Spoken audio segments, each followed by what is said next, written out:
Ayan, ang daming pera. Dalawang money shower cake na ang in-order sa atin na iisang customer lang. Inaayos ko yung pera according sa pagkakasunod-sunod na request ni ma'am. And then, ito nga siya at dalawang half dummy styro and half edible cake. May pakulo din si ma'am na 500 and 1,000 winner na nakaprint ng ganito. O, diba ang saya? Kasi ipapaagaw daw niya sa mga bisitang bata yung itong money shower cake. So, ang saya, diba? Waiting nga ako sa video kaso nasa videographer daw nila yung mga videos. So, ito na nga at ina-assemble na natin yung ating cake. Moist chocolate cake palagi ang gamit ko sa ganitong klaseng cake kasi nga mas stable ang moist chocolate cake. Tapos makikita ninyo kung gaano karaming sticks ang nilalagay ko. Since butas nga yung nasa gitna, kaya ayan, kailangan natin ng sticks para mag-hold at para maging matibay itong ating cake. So, syempre, i-inform natin si client na maraming ang sticks ito. Ito nga pala ay full fondant cake. Dalawang full fondant cake. So, dito na tayo nag-start mag-ganache. Iniisip ko nga kung pwede ko siyang i-ganache na bago ko siya ipatong dito sa dummy styro.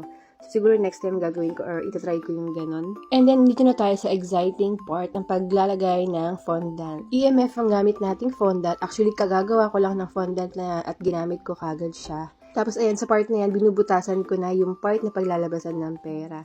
Ayan nga, at paneling method ang gamit natin. Sa totoo lang, ang dami ko struggle sa paggawa ng cake na to. Yung mga naramdaman ko before na bago pa lang ako gumagawa ng fondant, naramdaman ko ngayon yung nginig, yung kaba, grabe. Dito nag-start yung kalbaryo ko, nag-start na ako mag-airbrush. Kasi nga, ang peg ng cake natin is blue at saka red.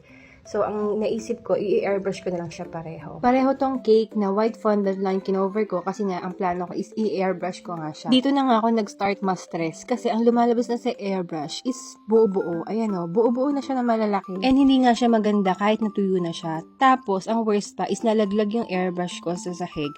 After niya malaglag, hindi na talaga siya gumana. So, sobrang stressful ko na kasi hindi ko na alam kung paano ko siya gagawin. And malapit na mag-time.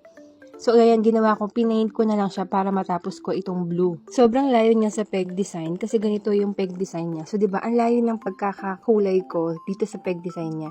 Kaso naisip ko, kesa naman sa wala ako ma-deliver sa customer natin, diba? Sobrang stress ko na kasi hindi ko rin alam kung paano ko ipapared yung isa pang cake kasi nga white lang din yung fondant na kinover ko doon. Naisip ko kung ipipaint ko rin siya ng red na ganito yung magiging itsura, medyo pangit. So, sabi ko, hayaan ko na lang siya ng white. So, ito na nga yung isang cake na supposed to be color red siya. Ito dapat yung peg design. Pero hinayaan ko na nga ng white at nagpaalam na lang ako kay ma'am. Sobrang thankful talaga at sobrang bait din ni Ma'am Jen at okay lang daw kahit white at hindi ko nasunod yung peg design. Sobrang thank you talaga ma'am and happiest birthday po sa inyong dalawa na anak nyo. And thank you, thank you!